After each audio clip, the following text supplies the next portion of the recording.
शतचिदानन्दरूपाय विश्वोत्पत्त्यादिहेतवे तापत्रय विनाशाय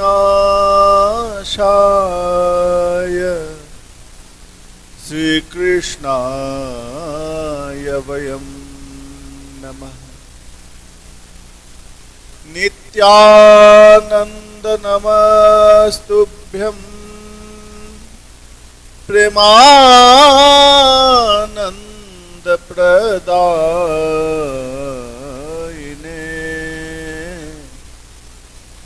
कलिकल्मषनाशाय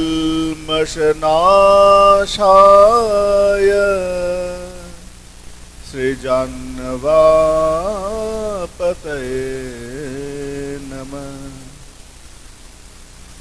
अनार्पितचरिं चिरात् करुणयावतीर्न कलो समर्पयितुं मुन्नतो उज्ज्वलरसां सभक्ति श्रियम् हरिपुरत सुन्दर दूते कदम्ब सन्दीपितः सदा हृदये स्कन्दरे स्फुरत शचिनन्दन। वंशाकल्पतरुभ्यश्च कृपा सिन्धुर्भैव च पतितानं पावनेभ्यः वैष्णवेभ्यः नमो नमः। जय रूप सनातन भट्ट रघुनाथ श्रीजीव गोपाल भट्ट दास रघुनाथ। এই ছয় গোসাইর করি চরণ বন্দন যাহা হইতে বিঘ্ন নাশ অভীষ্ট পুরাণ। हे कृष्ण करुणा सिंधु दीनबंधो जगतपते गोपेश गोपिका कांत राधाकांत नमस्तुते। हरे कृष्ण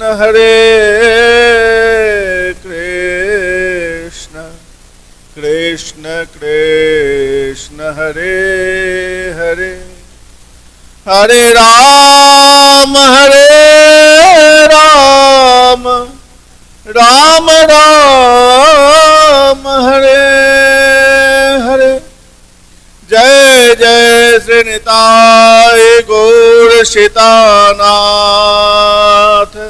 प्रेमानंदे हरे हरे। जय निताय जय गौर जय राधे श्याम। परम मंगलमय भगवान श्री गोविंदेर अपूर्व चरित्र कथा आमरा आज যদিও চতুর্থ দিন কিন্তু দশম স্কন্ধের আজ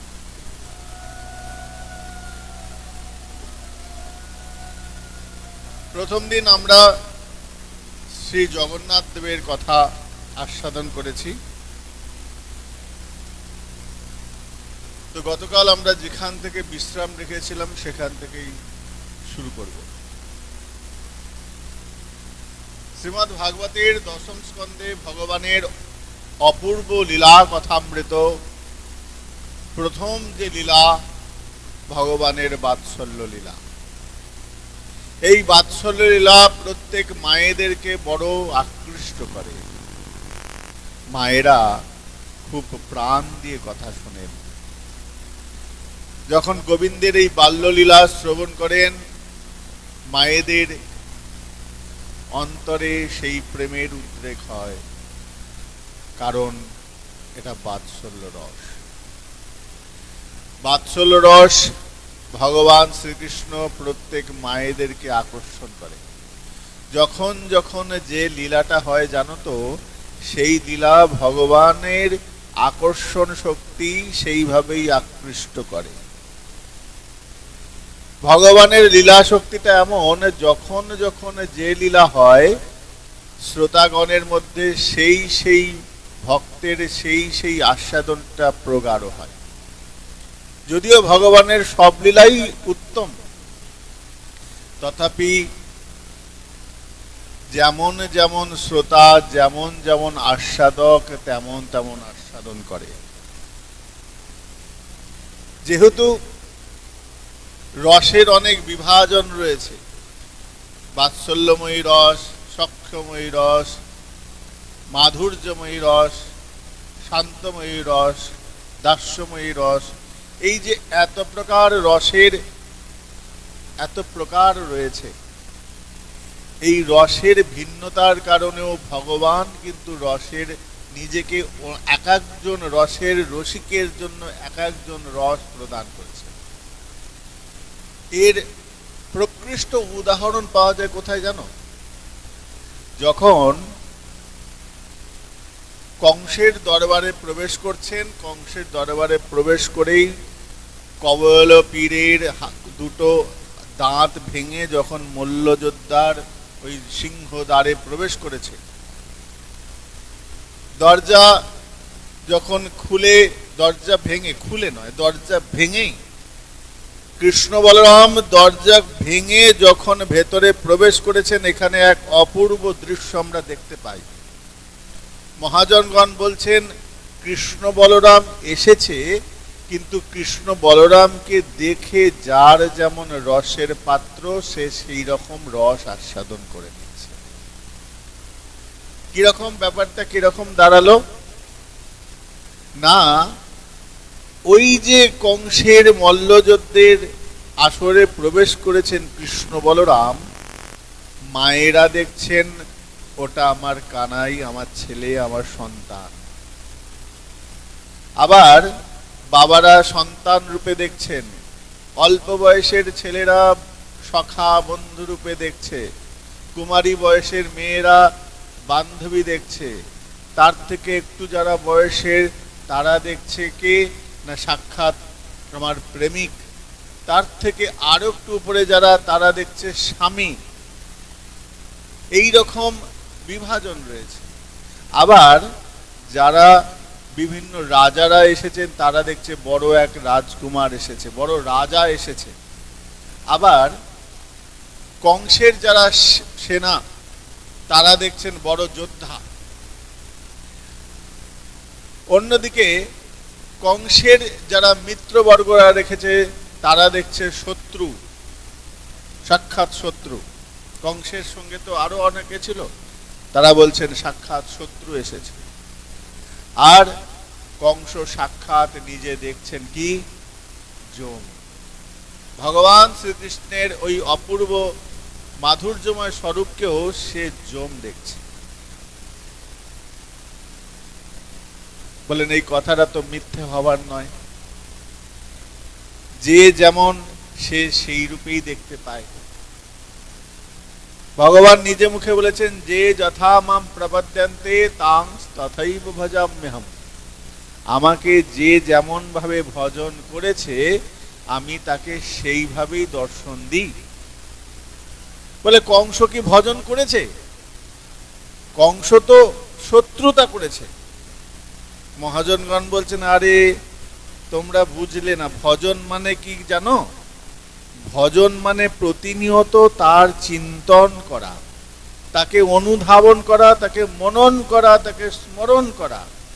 কংস যদিও শত্রু রূপে দেখলেও প্রতিনিয়ত কৃষ্ণ কৃষ্ণ চিন্তা করে বলে তবুও সেটা ভজনের পর্যায়ে পড়ে গেছে। দৃষ্টিভঙ্গিটা আমরা দেখছি শত্রু রূপে দেখছে, বিরূপ শত্রু, কিন্তু সে তো কৃষ্ণ নাম ছাড়া ছিল না। কৃষ্ণ নাম তার মুখে অহরহ ছিল। আমরা হয়তো প্রেমবশত দেখছি, সে হয়তো শত্রু রূপে দেখছে, পার্থক্য এটাই। কিন্তু ডাকার অনুভব এক। যেমন ওই কুকুরটা ছাই গাদায় ঘুমায় আর আমি স্বর্ণ পালঙ্কে ঘুমাই, ঘুমের স্বাদ কিন্তু দুজনারই সমান। হ্যাঁ, স্বাদের কোনো পার্থক্য না, স্বাদের কোনো পার্থক্য নাই। তাহলে পার্থক্যটা কোথায়? বলে এখানে পার্থক্য কিচ্ছু নাই, শুধু স্থানের পার্থক্য। ওটা ছাই গাদায় আর এটা বিছানা। তেমনি শরীরেরও পার্থক্য। এখানে কেউ বাৎসল্য সখ্য মাধুর্য রূপে দেখছে, এ তো বীর রূপে দর্শন করছে। মহাজনগণ বলছেন কংসও কিন্তু কোনো না কোনো ভাবে কৃষ্ণ নামকে আশ্রয় করে রয়েছে, তাই কৃষ্ণ কৃপা করলেন। তাই যে যেমন ভাবে দর্শন করবে ভগবানকে সেই রূপেই ভগবান দেখা দেয়। রসিক ভুবি ভাবুকা, এটাই রসিক রসের প্রাধান্য।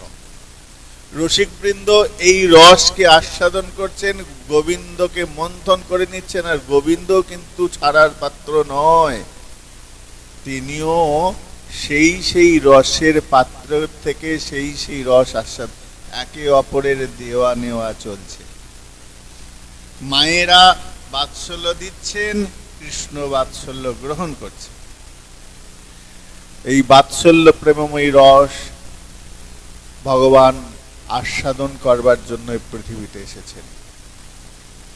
একটু তোমাদের বলি, এখানে বলার একটা সুযোগ এসেছে তাই তোমাদের বলি।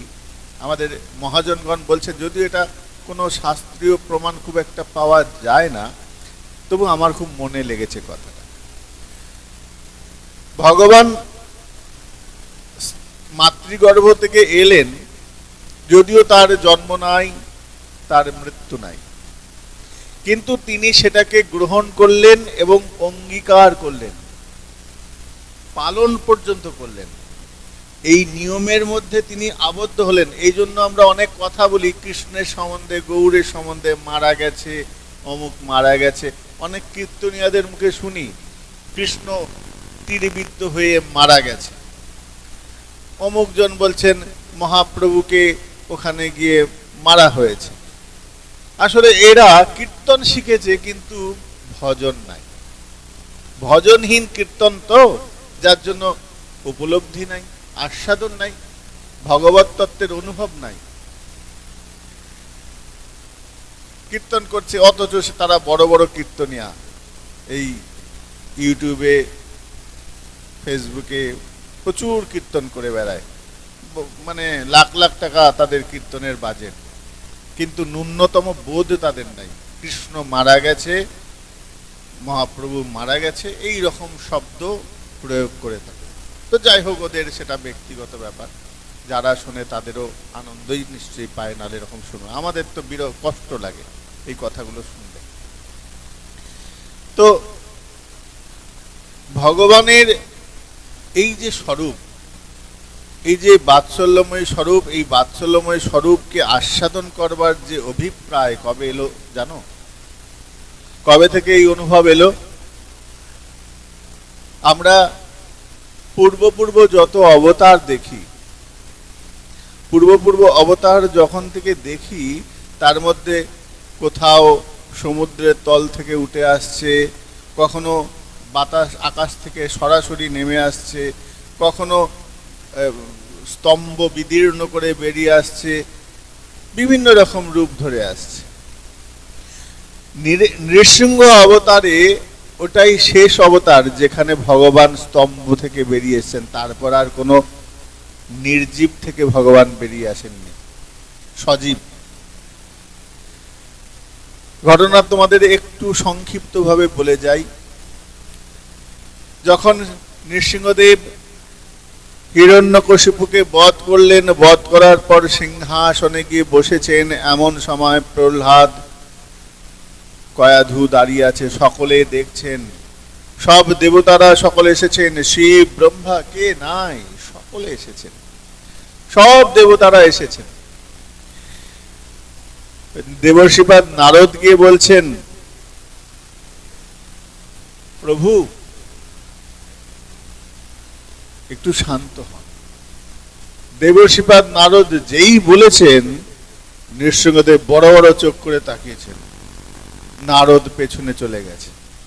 নারদ গিয়ে ব্রহ্মাদেবকে বলছেন, ব্রহ্মদেব আপনি প্রভুকে একটু শান্ত করুন। ব্রহ্মদেব বললেন, না আমি পারবো না। মহাদেবকে বললেন, মহাদেবও কোনো উত্তর করলেন না। অনেকক্ষণ করার পর যেন অন্তর্যামী ভগবান দেবর্ষিপাদ নারদকে বললেন, নারদ আচ্ছা বলতে পারো, সিংহ যখন ক্রোধিত থাকে, যখন সিংহ রাগ অবস্থায় থাকে, একটা হাতি গেলে পরে ছিঁড়ে ফেলবে, অন্য বাঘ সিংহ যদি আসে তার সঙ্গে লড়াই করবে, কিন্তু এমন কে আছে যার কাছে যে গেলে পরে সিংহ কিচ্ছু করবে না? উত্তরটা কি হবে? বলে উত্তরটা হচ্ছে সিংহ শাবক। সিংহের পুত্র সন্তান যদি সিংহের কাছে যায়, সিংহ তাকে মারবেও না, কিছুই করবে না, বরঞ্চ জিভ দিয়ে চাটবে। ওটাই তার আদর পদ্ধতি। আমাদের যেমন হাত দিয়ে আদর করি, চুম্বন খাই, বাঘ সিংহ এরা জিভ দিয়ে আদর করে। ভগবানের কথা শুনে নারদ বললেন কি, প্রহ্লাদকে গিয়ে বলছেন, প্রহ্লাদ তোমার জন্যই তো ভগবান এসেছেন, তোমার ডাকেই তো ভগবান এসেছেন, যাও তুমি প্রভুকে একটু শান্ত করো। প্রভুর এই বিভৎস রূপ, ভয়ঙ্কর রূপ সবাই নিতে পারছে না, প্রভুর প্রকৃত স্বরূপে তুমি নিয়ে আসো, তুমি তো ভক্ত, তোমার ডাকেই তো এসেছে। কি হয়েছে কি, প্রহ্লাদ বলছেন, না আমি যেতে পারবো না, ও প্রভু আমি যেতে পারবো না। মা কয়াধুকে গিয়ে বলছে, মা তুমি তো মা, যাও তুমি তোমার ছেলেকে প্রভুর কাছে, ভগবানের কাছে নিয়ে যাও। মা কয়াধু বলছেন, বাবা আপনি তো বলছেন ভগবানের কাছে নিয়ে যেতে প্রহ্লাদকে, কিন্তু প্রভুর যে ভয়ঙ্কর রূপ, তার উপর আবার শরীর থেকে এরকম ভয়ঙ্কর তেজ নির্গত হচ্ছে, আমি যদি পুড়ে যাই। দেবর্ষিপাদ নারদ বললেন, শোনো তোমার কাছে এমন একটা কবচ রয়েছে না, যে এই কবচটা তোমাকে রক্ষা করবে। কবচটাকে বলছেন সাক্ষাৎ প্রহ্লাদ। প্রহ্লাদকে কোলে নিয়ে এগিয়ে যাচ্ছেন মা কয়াধু। যত যত এক পা দু পা করে এগোয়, প্রভুর শরীর থেকে সেই ভয়ঙ্কর নির্গত তেজ আস্তে আস্তে প্রভুর পেছনে গিয়ে লুকিয়ে পড়ল। একদম প্রভুর সামনে গিয়ে নৃসিংহদেবের সামনে দাঁড়িয়ে আছেন কয়াধু। কয়াধু চোখে চোখ রেখে কথা তাকিয়ে রয়েছেন নৃসিংহদেবের দিকে, আর প্রহ্লাদ মায়ের কাঁধের মধ্যে মুখটা গুজে মাকে চেপে জড়িয়ে ধরে আছে।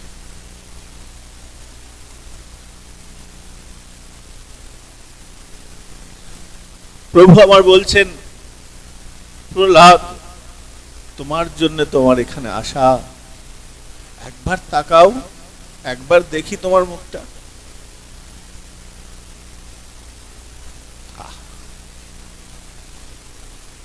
প্রহ্লাদ তাকাচ্ছেন না, প্রহ্লাদ দেখছেন না, মুখটা প্রভুর দিকে পেছন করে তাকিয়ে আছে। মায়ের ঘাড়ের মধ্যে মুখটা জোরে কষে ধরেছে। মায়ের দিকে ছলো ছলো নয়নে প্রভু তাকিয়ে বলছেন, একবার তোমার ছেলেকে বলো না, একবার বলো না আমার দিকে, একবার মুখটা ঘুরাতে। একবার দেখি, যাকে দেখবার জন্য এই স্তম্ভ বিদীর্ণ করে আমি এসেছি তাকে একবার দেখাও, একবার দেখি। মা তখন প্রহ্লাদকে কানে কানে বলছে, দেখো প্রহ্লাদ, তোমার জন্য তো ভগবানের এই রূপ, তোমার ডাকেই তো এইরকম স্বরূপে এসেছে, তুমি যদি না তাকাও তাহলে প্রভু কষ্ট পাবে। দেখো বাবা, মায়ের কথায় প্রহ্লাদ তাকিয়েছে, প্রহ্লাদ তাকিয়েছেন, তাকিয়ে প্রভুর দিকে তাকিয়ে আবার মুখটা ঘুরিয়ে নিয়েছে। প্রভু তখন দুটো হাত বাড়িয়ে দিয়েছে। মা কয়াধু সন্তানকে, দেখো মা একটা সিংহরূপী, না মানুষ না সিংহ, তার কাছে মা তুলে দিচ্ছেন, কোনো ভয় নেই, নির্ভয়ে তুলে দিচ্ছেন। মা তুলে দিলেন, প্রহ্লাদকে কোলে বসিয়েছেন। যেমন করে একটা সিংহ তার সন্তানকে জিভ দিয়ে এইভাবে লেহন দেয়, সেইভাবে জিভ দিয়ে চাটছে, প্রহ্লাদের মাথায় গালে চাটছে, আর মনে মনে ভাবছে, প্রহ্লাদ তুমি কত সুখী, তুমি কত ভাগ্যবান, তোমার কত ভাগ্য, তুমি ওই মাতৃগর্ভ থেকে এসেছো, মায়ের কোলে করে কি আদর পাচ্ছ, আমি তো এই স্তম্ভ থেকে বিদীর্ণ হয়ে এসেছি, আমার তো মাও বলার জো নাই, বাবা বলার জো নাই, তুমি বড় ভাগ্যবান। প্রভুর চোখ দিয়ে জল বেরোচ্ছে, আমারও ওই বাৎসল্য প্রেম চাই, আমারও ওই বাৎসল্য রস আস্বাদন করব, আমাকেও বকবে, আমাকেও আদর করবে, আমাকেও কোলে নিয়ে ঘুরবে। ভগবানের অভিলাষ হয়েছে। ভগবানের চাওয়াটা কেমন? বলে শুধু প্রেমের চাওয়া, না সোনা, না গয়না, না টাকা, না পয়সা, না ভালো মিষ্টি, তুমি যাই দাও ভালোবেসে দাও, যেটাই দাও কিন্তু তোমার মনে যেন তৃপ্তি থাকে। আমরা পদের কীর্তনে বলি, দেখো যখন ভোগ নিবেদন করি, ভোগ নিবেদনের সময় ভজনের কীর্তন হয়, সুখা রুখা এক মুষ্টি করহ ভাজন, আমি তো কাঙাল তুমি তো কাঙালের ঠাকুর, এগুলো পদের মধ্যে আখর দেন বাবাজি মহারাজের, ভারী সুন্দর আখর। তো আখরের মধ্যে নিজেকে কাঙাল, তুমি কাঙালের ঠাকুর, এসেছো ঠাকুর দয়া করে, এই পদগুলো কীর্তন করি আমরা। তো ওখানে কাঙাল বলার কি প্রয়োজন আছে? বলে প্রয়োজন আছে। তুমি তো কাঙালের ঠাকুর, তুমি রাজার ঠাকুর নও, তুমি কাঙালের ঠাকুর। তো নৃসিংহদেব বলছেন, আমি ওই সুখটা পেতে চাই। তাই মায়ের কোল আলো করে যশোদার অঙ্গনে কৃষ্ণ রূপে আবির্ভূত হয়েছেন ভগবান জগদীশ্বর জগন্নাথ। মা আজ দধিমন্থন করছেন, একদা গৃহদা শিশু যশোদা নন্দগেহিনী, নির্মন্থ কর্মন্তর নিযুক্তাসু নির্মন্থ স্বয়ং দধি। আজ মা নিজে হাতে দধিমন্থন করছেন, নিজে কর্ম করছেন। কোনো একদিন একদা গৃহদা শিশু, ঘরের কোনো দাস দাসী নাই, আজ ঘর কেউ নাই, মা একা ভোরবেলা উঠে দধি মন্থন করছেন। দধি থেকে মাখন, সেই মাখন গোপালের বড় প্রিয়। এখানে গতকাল যে আমি প্রশ্নগুলো করেছিলাম, সেই প্রশ্নের আজকে বৈষ্ণব সিদ্ধান্ত টিকা অনুসারে আমরা আস্বাদন করব যে কেন ওই একদিন শব্দটা শুকদেব গোস্বামীপাদ প্রয়োগ করলেন। দ্বিতীয় প্রশ্ন, ওই একদিনটায় কি এমন দিন ছিল যে সেই দিনে কোনো দাস দাসী নাই? আর ওই দিনটা, যে দিনটার কথা বলা হচ্ছে, শ্রী শুকদেব গোস্বামীপাদ বলছেন সেই দিনে রোহিণী দেবীও তো থাকতে পারতেন, তিনি কেন নাই? এটাও আমাদের কাছে প্রশ্ন। কতগুলো প্রশ্ন এসে গেল, একটা শ্লোকের মধ্যে কত প্রশ্নের সন্ধান আমরা পাচ্ছি। আর সব থেকে মূল্যবান এবং গুরুত্বপূর্ণ প্রশ্ন হচ্ছে এখানে লঘুগুরু দোষ, গুরুচণ্ডালী দোষ। গুরুচণ্ডালী মানে অপ্রয়োজনীয় শব্দ প্রয়োগ হয়েছে এখানে। কিরকম অপ্রয়োজন? যশোদার স্বামীর নাম নন্দ, তাহলে নন্দ গৃহিণী বললে কাকে বোঝাবে? যশোদাকেই বোঝাবে, অন্য কাউকে বোঝাবে না। আবার নন্দগেহিনীর আগে যশোদা শব্দ যদি প্রয়োগ করতে হয় তাহলে নন্দগেহিনী না দিলেও হতো। তাহলে দুটো শব্দের একই অর্থ, দুটো যে কথা, যশোদা এবং নন্দগেহিনী, এই নন্দগেহিনী এবং যশোদা দুটো কথা তো বলার প্রয়োজন নাই, শুকদেব গোস্বামীপাদের একটা বললেই হতো, এখানে দুটো কথা বললেন কেন? এই হচ্ছে প্রশ্ন। এবার আসি টিকায়। আমাদের মহাজন টিকায় বলছেন, আচ্ছা প্রথমে আসি একদিন। একদা শব্দটা যেহেতু আগে রয়েছে এই জন্য একদা শব্দটাকে দিয়ে আগে শুরু করি। একদা মানে কোনো একদিন। এখন এই দিনটা কোন দিন জানো? এই দিনটা হচ্ছে ওই যে গিরিরাজের অনুষ্ঠান হবে।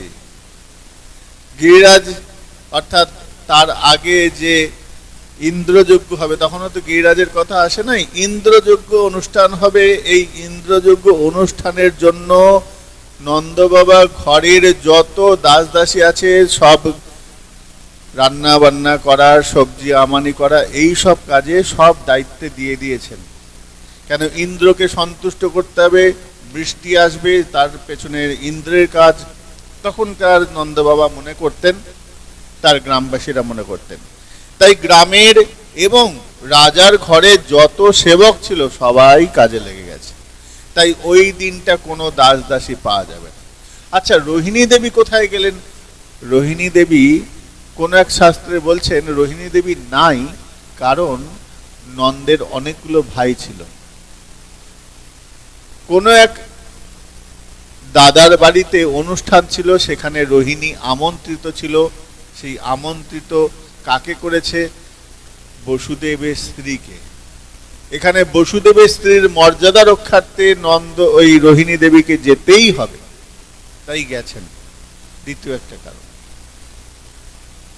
আর যশোদা এবং নন্দগেহিনী বলে এখানে, এইখানে মূল আসল রহস্যটা এইখানে। যত রসের যে ভান্ডার এই কথার মধ্যে, বলে আজ মা যশোদা যিনি নন্দগেহিনী, তিনি আজ বিশেষ একটা কর্মে নিযুক্ত হয়েছে। বলে দধিমন্থন? বলে না না না না, ওটা মূল কারণ নয়। মূল কারণ তো অন্য জায়গায়। কি না, আজ তিনি ভগবানকে বাঁধতে চলেছেন। যশোদা নাম মানে যশ দদাতি ইতি যশোদা, যিনি যশ দান করেন। এখন আমাদের মনে একটা ছোট্ট প্রশ্ন, একটা সাধারণ মানুষ হয়ে, একটা নারী হয়ে, সে কি কখনো ভগবানকে যশ দান করতে পারে? পারে কি? হিসাব মতো তো হয় না, হিসাবে এটা মেলে না, অঙ্ক মেলে না। কেননা ভগবান কর্তুম অকর্তুম অন্যথা কর্তুম সামর্থ্য য ভগবান, যার মধ্যে সর ঐশ্বর্য রয়েছেন তিনি ভগবান। তাহলে সেই ভগবানকে যশ দান করার সামর্থ্য মা যশোদার কি রয়েছেন? মহাজনগণ বলছে, আরে তুমি বুঝলে না। এখানে যশোদা শব্দটা, তুমি যশ শব্দের অর্থ কি জানো? যশ শব্দটা শব্দে আগে অর্থটা বোঝো। যশ বলতে এখানে বলতে চাইছেন যিনি, যার সামর্থ্যের বাইরে গিয়ে কোনো কর্ম করার শক্তি সামর্থ্য রাখেন, তিনি হলেন যশোদাতা। যশোদা, যিনি সামর্থ্যের বাইরে গিয়ে কোনো কর্ম করে দেখান, তিনি হচ্ছেন, সে তার নাম হচ্ছে যশ।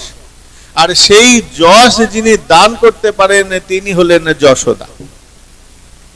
এখন প্রশ্ন হলো, মা যশোদা কি এমন যশের কাজ করেছেন? বলছেন, দেখো, কোন এক ব্যক্তি মাস গেলে 5,000 টাকা মাইনে পায়, তার 5,000 টাকায় তার সংসার চালায়। এখনকার দিনে 5,000 টাকা কিছু নয়।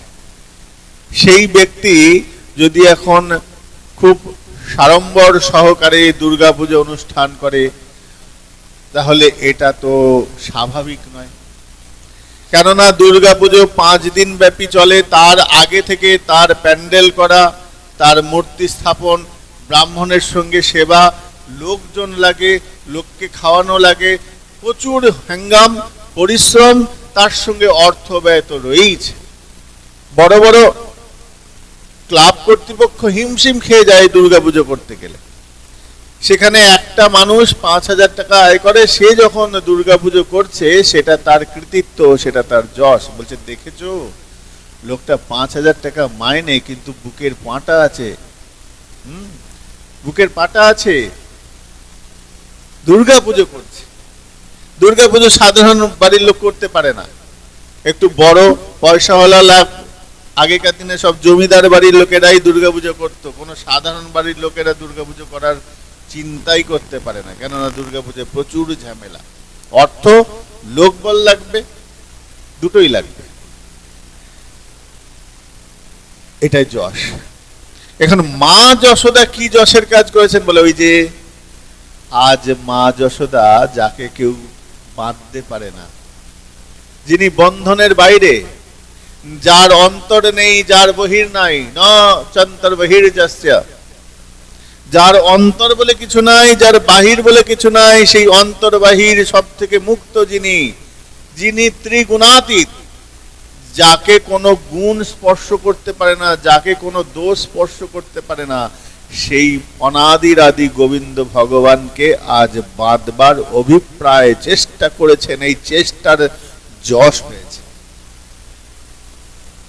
সবাই বাঁধতে পারে না, সাহসী করতে পারে না, স্বপ্নেও ভাবতে পারেন না যে গোবিন্দকে দড়ি দিয়ে বাঁধা যায়, বাঁধতে পারবো। অগম্যকে ধরার যে চেষ্টা, এটা যশ। তাই মা যশোদার নামটা যশোদা। তিনি যশ দান করছেন। কি যশ দান করছেন? ভগবানকে বাঁধার যে যশ, সেই যশটা তিনি দান করছেন। যশোদা, যশ দদাতি ইতি যশোদা। তাহলে নন্দগেহিনী বলে, এখানে আরেকটা জিনিস বুঝতে হবে। নন্দরাজার কথাটা এখানে পরিচয়। যশোদার পরিচয় কি? বলে, তিনি গোপালের মায়ের আগে তিনি নন্দের স্ত্রী, এটা কিন্তু ভুললে চলবে না। তাই নন্দরাজার নাম না করলে পরে সম্পূর্ণ হয় না। তাই সুখদেব গোস্বাইপাদ দুটোকেই রেখেছেন। প্রথম যশোদা শব্দটা, যেহেতু তিনি যশ দান করছেন, তাই যশোদা নামটা উল্লেখ হয়েছে। আর যেহেতু তিনি নন্দরাজার স্ত্রী, এটা তার প্রকৃত পরিচয়। গোপালের পরিচয় তো পরে, আগে তো নন্দরাজার পরিচয়। তাই নন্দরাজার নামটা এখানে উল্লেখ করানো হলো। এখানে মর্যাদা, মর্যাদা দেয়া হলো। কত বিচক্ষণতার সঙ্গে কথাগুলো সঙ্গবদ্ধ হয়েছে, ভাবতে পারছো? এখানে আরেকটা জিনিস ভালো করে দেখো, যশোদার নামটা পরে দেয় নাই, যশোদার নামটা আগে দিয়েছে। মা যশোদার নামটা আগে দিলেন। কেন আগে দিলেন? বলে, রক্ষাকর্তাকে স্বামী পেছন থেকে রক্ষা করছেন, সাপোর্ট, ক্ষমতা দিচ্ছেন, ওই শক্তির সঞ্চার করছেন স্বামী। তাই সেই শক্তিতে বলিয়ান হয়ে মা আজ যশোদা হয়েছেন। কত ভাবনা, অদ্ভুত চিন্তা। আমাদের বৈষ্ণব সিদ্ধান্ত, যে গৌড়ীয় বৈষ্ণব সাধকরা এত এত নিখুঁত চিন্তা করতে পারে, ধারণা করতে পারবে না। কি অদ্ভুত ভাবনা, কি অদ্ভুত চিন্তাধারা, কি অদ্ভুত মূল্যায়ন।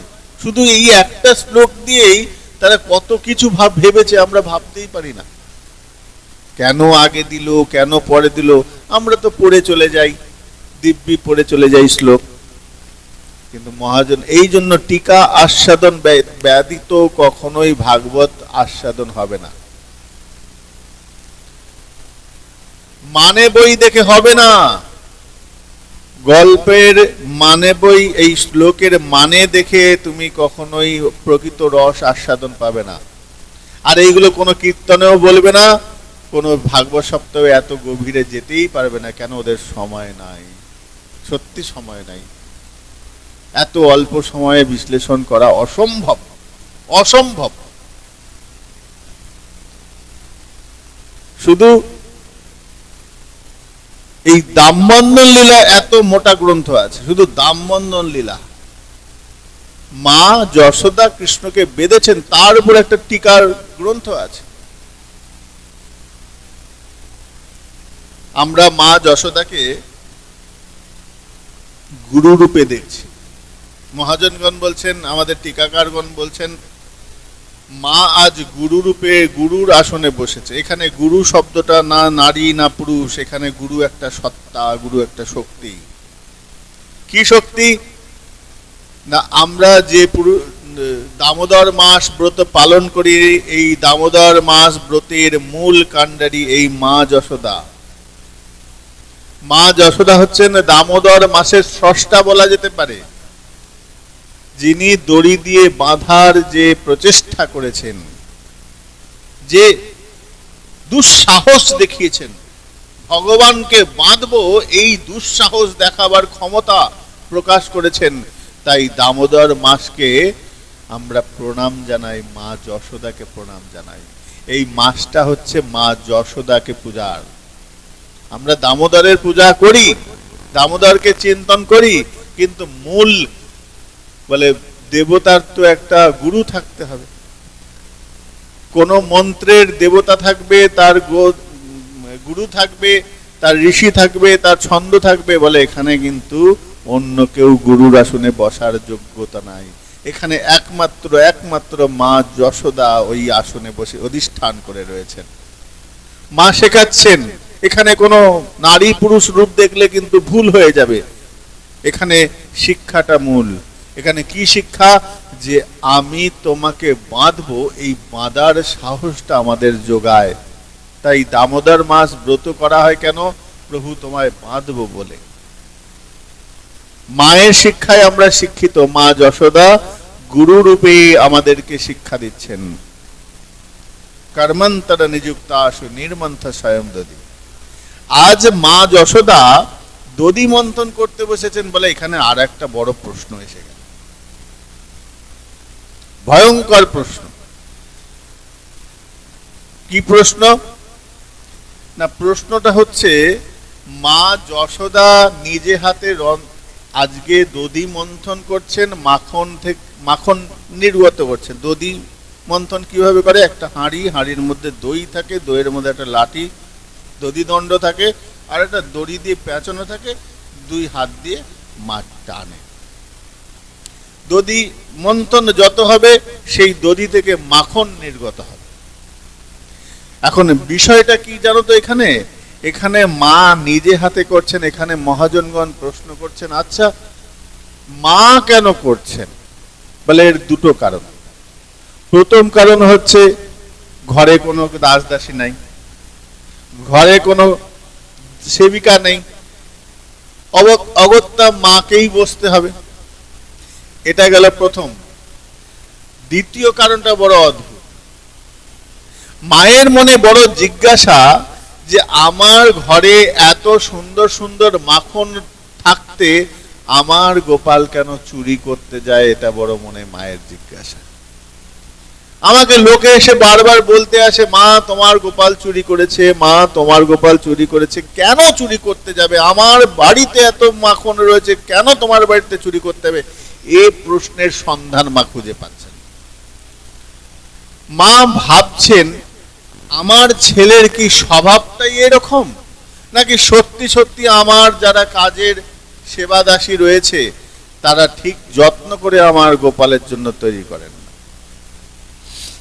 তার আবার দুটো কারণ।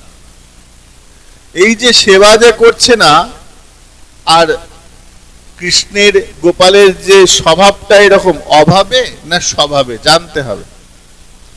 অভাবে না স্বভাবে? যদি বলো অভাবে, তাহলে তো ভুল বলা হবে। কেন, আমার বাড়িতে নবলক্ষ ধেনু, এত দাস দাসী, প্রত্যেকেই মাখন, শুধুমাত্র একটা ছেলের সেবার জন্য কত সেবক রয়েছে, কত সেবিকা রয়েছে। যদি অভাবে বলে কেউ, আমি তো এটা মেনে নেব না। আর স্বভাবে বলে, স্বভাব, যদি স্বভাব বলো তাহলে আমার রক্তকে নিয়ে আমার প্রশ্ন উঠছে, এটাও হতে পারে না। এটাও হতে পারে না, কেন আমার রক্তের সন্তান এত বড় ভুল করতে পারে না, তাই স্বভাবেও হবে না। আমার ছেলে আর যাই হোক চোর ডাকাত নয়, ওরা মিথ্যা বলছে। ওই যে গতদিন বললাম, মায়ের স্বভাব হচ্ছে কি, ছেলে যতই কুটকাম করুক, যতই বলো একে মারবো ওকে মারবো, তোকে দেখে নেবো 12টার পর থেকে, মা কিন্তু তার জায়গা থেকে নরণচরণ নয়। ছেলের শতদোষকেও মা না দেখার ভান করেছে, দেখতে পাচ্ছে না। যদি এটা দোষের, কিন্তু এখানে মায়ের দৃষ্টিভঙ্গিতে ঠিক আছে, মা হিসাবে ঠিক আছে। ছেলের ক্ষতি হচ্ছে, শাস্ত্রে বলছেন মাতৃদোষে না দুঃশীলা, নীতিশাস্ত্রে কথা আছে। মাতৃদোষে না দুঃশীলা, পিতৃদোষে না মূর্খতা, বংশদোষে না কার্পণ্য, আত্মদোষে না দারিদ্রতা। মায়ের দোষে সন্তান বিগড়ে যায়, দুঃশীল মানে খারাপ হয়ে যায়। মাতৃদোষে না দুঃশীলা, পিতৃদোষে না মূর্খতা, বাবার একটু নেগলেন্সি, অ্যাভয়েড, এড়িয়ে যাওয়া, এই থেকে সন্তানের একটু মূর্খতা দোষ এসে যায়। পিতৃদোষে না মূর্খতা। আর বংশদোষে না কার্পণ্য, কৃপণতা যে দোষটা না, এটা বংশ থেকে। বংশে যারা আছে, হ্যাঁ, কৃপণতা দেখবে, হাতে টাকার টান আছে, কিছু হলেই কমাবে, ওটা বংশের দোষ। বংশদোষে না কার্পণ্য, আত্মদোষে না দারিদ্রতা, আমি দরিদ্র হয়েছি সেটা আমার দোষে। আমেরিকার একজন বড় বিজনেসম্যান আছেন, তার নাম বিল গেটস। বিল গেটস একটা খুব সুন্দর কথা লিখেছে। তার কথার মধ্যে বলছে যে তুমি গরিব হয়ে জন্মেছো এটা খারাপ বিষয় নয়, কিন্তু তুমি গরিব হয়ে মরেছো এটা তোমার খারাপ বিষয়। তোমার হাতে সময় ছিল, তোমার কর্ম করার ক্ষমতা ছিল, কিন্তু তুমি করোনি, তুমি গরিব হয়ে মরেছো, এটা তোমার দুর্বলতা, তুমি পারোনি। কিন্তু গরিব হয়ে জন্মানোটা দোষের নয়, গরিব হয়ে মরাটা দোষের। এমন কর্ম করো যে তুমি ধনী হতে পারো, পরিশ্রম করো, বুদ্ধি খাটাও। তো মাতৃদোষে না দুঃশীলা, মা সন্তানের দোষ দেখতে পায় না। তো মা যশোদা বলছেন, দেখো কি অদ্ভুত চিন্তাধারা, মা বলছেন আমার ছেলে স্বভাবে করে না অভাবে করে? অভাবে তো করার জায়গা নেই, স্বভাবে করলে পরে আমারই গায়ে দোষটা লাগবে। তাহলে কি আমার দাস দাসীরা সেই রকম ভালোভাবে করে না, তাই আমার গোপাল খেতে চায় না, তাই লোকের বাড়ি গিয়ে মাখন চুরি করে করে খায়। আজকে আমি নিজে হাতে করে দেখব, মা কিন্তু খুব সুদক্ষ মাখন নির্মাতা। ব্রজের প্রত্যেক বাড়িতে বাড়িতে যত ধনী হোক, যত বড় লোকই হোক, তারা মাখন কিভাবে বানাতে হয় আর দুধ কিভাবে দুইতে হয়, এরা কিন্তু রাজবাড়ির ঘরের মেয়েরাও জানে, ওটা ওদের প্রাথমিক শিক্ষা। তো মা বলছেন আজকে আমি নিজে হাতে মাখন বানাবো। নির্মন্ত স্বয়ং দধি, মা নিজে হাতে দধি মন্থন করবার জন্য বসেছেন, একটা উঁচু পিঁড়ির মধ্যে বসেছেন। এখন বসেছেন তো বসেছেন, মা বসে বসে কি করছেন এটা আমাদের একটু দেখতে হবে, জানতে হবে। মাকে আমরা গুরুর আসনে বসিয়েছি, এমনি এমনি তো তিনি গুরুর আসনে বসার স্থান পাননি। তার মর্যাদা আছে, তার যোগ্যতা আছে। যোগ্যতা না থাকলে আসনে বসা যায় না। তাই দামোদর মাসের গুরু হচ্ছেন এই মা যশোদা। কেন মা যশোদা? এই শ্লোক তার বর্ণন দিয়েছে। জানি জানি হগীতানি তদ বাল চরিতানি চ দধি নির্মন্থনে কালে স্মরন্তি তন্যগায়ত। ভালো করে বুঝবে, এই শ্লোকটার মধ্যে খুব সুন্দর শিক্ষণীয় বিষয়। জানি জানি হগীতানি, মা কাজ করছেন, কাজ করছেন। কি কাজ? দধি মন্থন। দধি মন্থন করতে করতে মা আর একটা গুরুত্বপূর্ণ কাজ করছেন। কি কাজ? তদ্বাল চরিতানি চ, নিজের সন্তানের, বাল মানে সন্তান, তদ নিজের, বাল মানে সন্তান, চরিতানি চ নিজের ছেলের চরিত্র গাথা কীর্তন করছেন। কখন করছেন? দধি নির্মন্থনে কালে। মা যখন দধি মন্থন করছেন, ওই দধি মন্থন করতে করতে মানে একসঙ্গে দুটো কাজ করছেন। দধি মন্থন করছেন, আবার কৃষ্ণ গোপালের চরিত্র গাথা কীর্তন করছেন। বলেন দুটো কাজই করছেন? বলেন না, আর একটা কাজ করছেন। বলে সেটা কি? বলে স্মরন্তি তন্ন গায়ত। গান কখনো এমনি এমনি আসে না, তোমাকে আগে চিন্তন করতে হয়, স্মরণে আনতে হয়। তাহলে মা দধি মন্থন করছে, চিন্তন করছে, মুখে বলছে, একসঙ্গে তিনটে ক্রিয়া হচ্ছে। স্মরন্তি তন্য গায়ত, একসঙ্গে তিনটে ক্রিয়া করছে। ব্যাকরণের দৃষ্টিতে কি বলে? কর্তা যাহা করে তাহাই কর্ম। খাওয়াটাও কর্ম। তো এখানে চিন্তা করছে, সেটা ক্রিয়া। আবার স্মরণ করছেন যেটা, সেটা ক্রিয়া। মুখে বলছেন, কীর্তন করছেন, এটাও ক্রিয়া। আবার হাতে কর্ম করছে। একটা দেখা যাচ্ছে, একটা শোনা যাচ্ছে, আর একটা অনুভব করা যাচ্ছে। একটা চোখ দিয়ে দেখা যাচ্ছে মা কাজ করছে, আর একটা কান দিয়ে শোনা যাচ্ছে, আর একটা কি বলছে, আর একটা অনুভব হচ্ছে। দেখো কিরকম শিক্ষণীয় বিষয়। বলছে তুমি যখন ভগবানের চিন্তন করবে, চিন্তনের সঙ্গে কি করবে? কীর্তনও করবে। আর কীর্তন করবে, বলে শুধু কীর্তন করলে হবে না, হাতে তালি দিয়ে কীর্তন করবে। এটা কর্ম। এটা দেখার জন্য, এটা কানটা শুনতে পাচ্ছে, আমি যেটা মুখ দিয়ে বলছি সেটা কানেই যাচ্ছে, আর সেই কান দিয়ে ঢুকে স্মরণে যাচ্ছে, সেই স্মরণটা আবার উদ্গার হচ্ছে। এইভাবে মা কীর্তন করছেন, স্মরণ করছেন, কর্ম করছেন, তিনটে একসঙ্গে কাজ করছেন। স্মরন্তি তন্ন গায়ত, মা গান করছেন। কার কথা? কৃষ্ণ গুণ কীর্তন। বলে মায়ের আরো তো অনেক কিছু ছিল। হিন্দি গান ছিল, বাংলা গান ছিল, ভোজপুরি গান ছিল। এত গান থাকতে মা কেন কৃষ্ণের গুণ কীর্তন করতে গেল? হ্যাঁ, এত এত গান রয়েছে। সিনেমার কত সুন্দর সুন্দর গান আছে, হিন্দি গান, বাংলা গান, কত ডিস্কো গান বেরোয়, তাই না? রাসের সময় দেখা যায়, দুর্গা পুজোর সময় কত কত গান হয় না সুন্দর সুন্দর। ওই গানগুলো করতে পারে। মায়ে কি গান করছে? হ্যাঁ, মহাজনগণ বলছে তোমাদের মাথায় ঢুকবে না। এটার নাম বাৎসল্য প্রেম। এটা সন্তানের প্রতি মায়ের অতিরিক্ত ভালোবাসা, অত্যন্ত ভালোবাসা। অতিরিক্ত নয়, অত্যন্ত।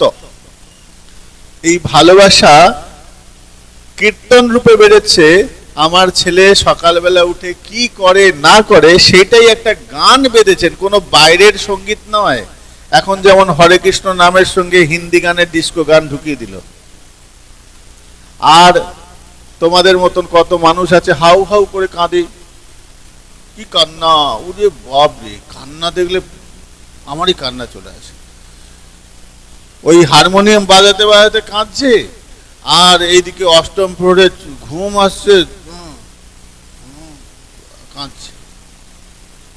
তোমাদের তো কান্না আসে না, আমি দেখেছি ওরা কি কান্না কাঁদে, এত কান্না আসে কোথায়।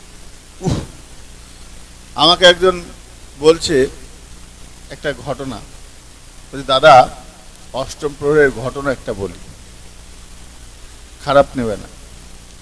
একদিন অষ্টম প্রহরে এক রাত্রিবেলা 12টার কীর্তন হচ্ছে, সব খেয়ে দিয়ে রাত 12টা 1টা হয়ে গেছে, গ্রামের দিকে তো তো কীর্তনিয়া গান করছেন, হরি করে সুরটা ধরেছে, সুর ধরেছে, কাঁদছে খুব। একটা বুড়ো সে এসে এরকম করে হাও করে জড়িয়ে ধরেছে, জড়িয়ে ধরতেই পটাশ করে আওয়াজ। কেন না, যে কীর্তন করছে তার বুকের এখানে পকেটের মধ্যে বিড়ি ছিল, বিড়িটা ফটাস করে ফেটে গেছে। আর যেই বিড়ির প্যাকেটটা ফেটে গেছে, সে আরো জোরে হারে করে কান্নার জোরে আরম্ভ করেছে। সে কান্নায় গলা ভেঙে গেছে কান্নার চোটে। বলছে আচ্ছা, ও তো কাঁদছে, মানলাম যে বিড়ি ভেঙে গেছে বলে কাঁদছে, ও বেটা কাঁদছে কেন? বলে আরে বলো না, রাত্রিবেলা মদ খেয়েছে, মদ খেয়ে আর রাত্রিবেলা বাড়িতে যেতে পারেনি, ওর বউ একদম লাঠি দিয়ে বলেছে বাড়িতে যে ঢুকবি না, ঠ্যাং ভেঙে দেবো। ওই জন্য দুঃখে সারা রাত ঘরে শুতে পারবে না বলে, ওই জন্য দুঃখে ওই লোকটাকে জড়িয়ে ধরে কাঁদছে যে আমি আর ঘরে যেতে পারলাম না। তো এই তো অষ্টম প্রহরের দশা, মদ খেয়ে সব গড়াগড়ি দেয়, আর মায়েরা দুদিন আর রান্না বান্না করতে হবে না, পুরো ফ্যামিলি প্যাক কিছু যায় খেয়ে আসে, কিছু নিয়ে আসে, বাড়িতে ছেলে মেয়ে হয়ে গেল, ব্যাস 3 দিন হয়ে গেল। প্রেম কারণ নাই, সব দুবেলা পেট চলবে, হাত চলবে, মুখ চলবে, এই জন্য যায়। আর কীর্তনীয়রা ভাবছে মনের আনন্দে কাঁদছে, ও সব যে যার দুঃখ। হ্যাঁ, কে ভাবছে শাশুড়ি লাথি মেরেছে, কে বলছে বৌমা লাথি মেরেছে, কে শ্বশুর লাথি মেরেছে, কে জামাই লাথি খেয়েছে, সব লাথি খাওয়াগুলো ওখানে গিয়ে বসে আর কাঁদে। হ্যাঁ, ভগবানকে 10 বার ঠুকুর ঠুকুর প্রণাম করে। দেখবে যে যত মাথা ঠুকছে মানে তার তত কষ্ট বেশি, লাথি খেয়েছে বেশি। দেখবে অনেকে দেখবে মন্দিরে গিয়ে টুকুর টুকুর টুকুর টুকুর টুকুর করে প্রায় 100টা ঠুকুর দিল। তুমি কি ভাবছো ভক্তিতে? ওসব লাথি খাওয়া। ও আমাদের বোঝা হয়ে গেছে, ওকে দেখো ঠাকুর, ওকে দেখো ঠাকুর আমাকে প্রচুর কষ্ট দিয়েছে, ওকে দেখো, ঠাকুরের দেখা পড়েছে তোমার দেখা। ওসব গল্প আমরা দেখতে দেখতে বড় হয়েছি, প্রচুর মন্দিরে প্রণাম করে। আর শুধু আমি শুনতাম গিয়ে ছোটবেলায়, আমিও প্রণাম করার মানে অভিনয় করে গিয়ে পাশে গিয়ে চুপচাপ শুনতাম, শুধু মাথা ঢুকছে ঠাকুর দেখো, দেখো ঠাকুর দেখো, ঠাকুর দেখো, শুধু এরকম কাজ।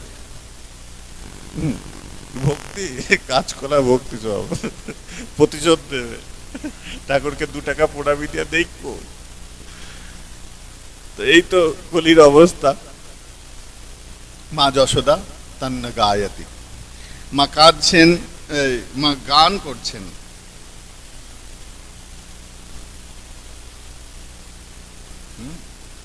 মা গান করছেন, সুন্দর গান করছেন কৃষ্ণের তদ্বাল চরিতানি। এখন এখানে মায়ের পোশাকের বর্ণনা আছে, ভারী সুন্দর। মা যশোদা, এখানে মা যশোদা যে এই প্রথম যে কয়েকটা শ্লোক আছে খুব শিক্ষণীয়, সাধক প্রত্যেকটা শ্লোক শিখতে পারে। এখানে মায়ের প্রত্যেকটা, বলে না সাধকের আচরণেই শিক্ষা, সাধক যতটা না মুখে বলে তার আচরণে বেশি শিক্ষা পাওয়া যায়। তো এখানে মা যশোদা তো তিনি সাধিকা, পরম ভক্ত। তো মা যশোদা কি করেছেন, সৌমম বাস পৃথকটতি তরে বিভ্রতি সূত্ররন্ধম পুত্র স্নেহ স্নুত কুতযুগ জাত কম্পম চ সুখ। মা যশোদা এখানে ক্ষৌম বস্ত্র, মানে ওই যে পাটের পোশাক আছে না, ওখানে এটা কি বলে, খুব সিল্কি টাইপের কাপড়, ওই কাপড়টা শুদ্ধ বস্ত্র, মোটা কথায় শুদ্ধ বস্ত্র পরেছেন। এখানে বলছেন ভগবানের সেবা যখন করবে তখন শুদ্ধ বস্ত্র পরে করবে। সুতির বস্ত্র পরে আহার করলে তারপরে ওটা ঠাকুর ঘরে সেবায় লাগবে না। তুমি সুতির বস্ত্র পরে ধরো কোনো অন্যের আসনে বসলে, বাইরে ঘুরে এলে, ওই পোশাকে আর তুমি ঠাকুর ঘরে ঢুকতে পারবে না। কিন্তু সিল্কের কাপড়ে একটু জলে ছিটা দিয়ে প্রবেশ করলেও ওই শুদ্ধ বস্ত্রে ওটা প্রাধান্য রয়েছে। মা সুন্দর করে সুসজ্জিত হয়ে সুন্দর বস্ত্র পরেছেন। পুত্রের স্নেহবশে মায়ের স্তন দুগ্ধ স্খলিত হচ্ছে মায়ের স্তন থেকে। চিন্তা করছে, সন্তানের চিন্তা করছে, দধি মন্থন করছেন। দধি মন্থন করতে করতে কৃষ্ণের কথা হঠাৎ করে মনে পড়ে গেছে। কেন মনে পড়ে গেছে? বলে ওই যে তদ্বাল চরিতানিচ, কৃষ্ণের কথা গুণকীর্তন করতে করতে হাই আমার গোপাল কি করছে। তখন মায়ের মনে পড়ল সকালবেলা ঘুম থেকে উঠে, এখানে কেদার রায়জি খুব সুন্দর লিখেছেন, এত সুন্দর বিশ্লেষণ আছে না, আহা হা, বলে বোঝানো যাবে না।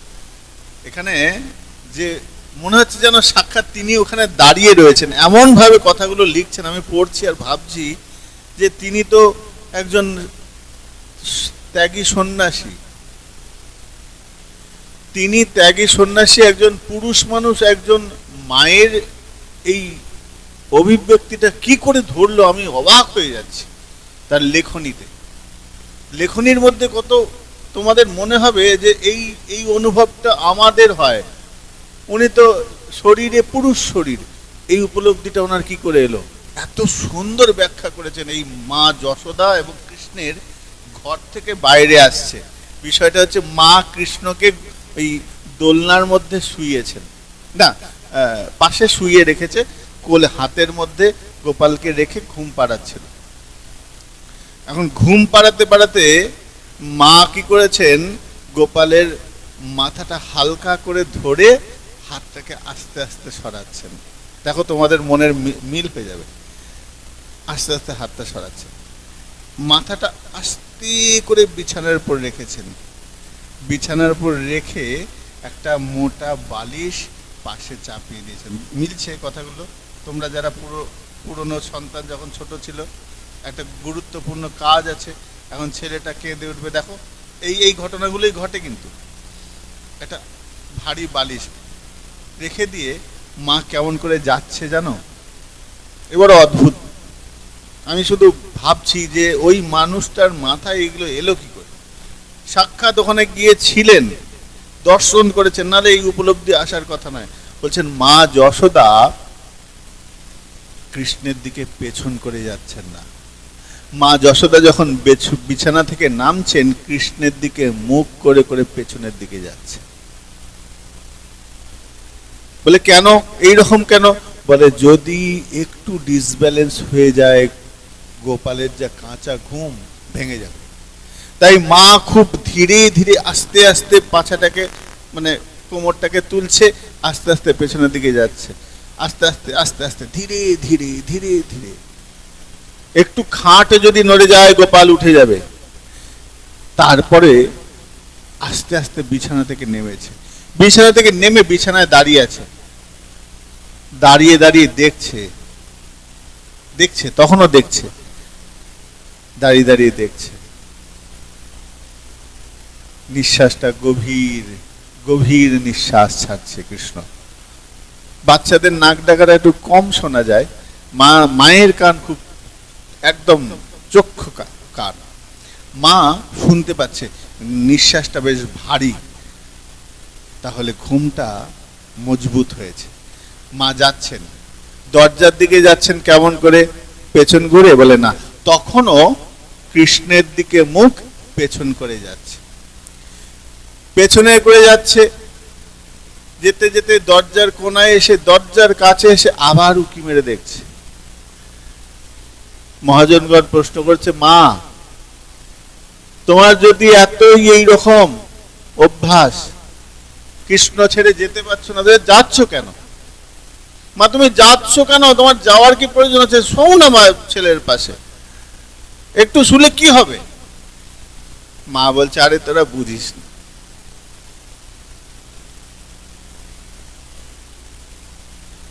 তোরা বুঝিস না।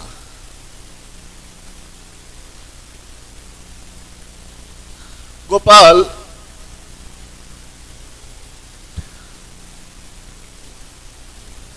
গোপাল ঘুম থেকে উঠেই প্রথম ওই দুধ খেতে চাইবে, আর ওই দুধটা রেডি করতে হবে, মাখন বানাতে হবে। সকালবেলা উঠে মাখন খেতে চাইবে, দুধ খেতে চাইবে, তো আমাকে এই কর্মটা করতে হবে। অদ্ভুত ব্যাখ্যা।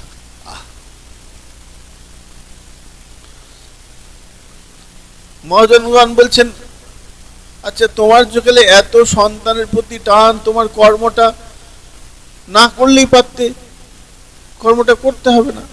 বলে না, করা যাবে না, করা যাবে না। সন্তানের যখন কান্না হয় না, তখন মায়ের বুকটা ছিন্ন ভিন্ন হয়ে যায়, আর সেই কান্নাটা যদি খিদের জন্য হয়, কোনো মা পারবে না।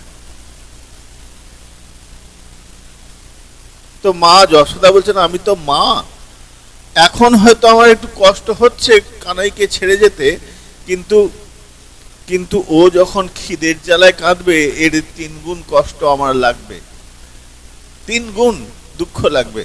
তাই এইটুকু কষ্ট আমি যন্ত্রণা সহ্য করে হলেও ওর খাবারটা আগে জোগাড় করতে হবে, রেডি করতে হবে। ঘুম থেকে উঠেই ছেলে একদম চিৎকার করবে খাওয়ার জন্য, আর খেতে না দিলে খালি পেটে কান্না আরো আর্তনাদে পরিণত। তাই মা বলছেন না, এইটার থেকেও আমার গুরুত্বপূর্ণ হচ্ছে ওটা। মা যশোদা গিয়ে বসেছেন, এখন দধিমন্থন করছেন। দধিমন্থন করতে করতে হঠাৎ করে কৃষ্ণের ঘুম ভেঙে গেছে, গোপালের ঘুম ভেঙে গেছে। ঘুমটা ভেঙেই চোখটা রগড়ে, চোখে কাজল পরিয়েছে মা। মা এত সুন্দরভাবে চোখে কাজল পরিয়েছে, উপরের পাতায় কাজল, চোখের পাতায় কাজল, চোখের দুটো ভুরুর মাঝখানে কপালে একটা কাজল, আবার এইখানে একটা যাতে নজর না লাগে তার জন্য একটা কাজল, মানে কাজল চারিদিকে দিয়েছে। এটা কি? এটা মাতৃ স্নেহ। মা পুরো কাজলে কাজলে পরিপূর্ণ করে দিয়েছে। পায়ের গোড়ালিতে কাজল, এই পাছায় কাজল, এই হাতে কাজল, মানে চারিদিকে কাজল। বলে কেন? বলে আমার ছেলের যদি নজর না লাগে। বলছে মা তোমার ছেলে তো এমনি কালো, ওই কালো আর এই কালো দেখতে পাবে কে? বলে না, তবু আমার কালো হলেও অনেকে, আমি একজনের মুখে শুনেছিলাম সোনার আংটি বেঁকা হলেও দাম আছে।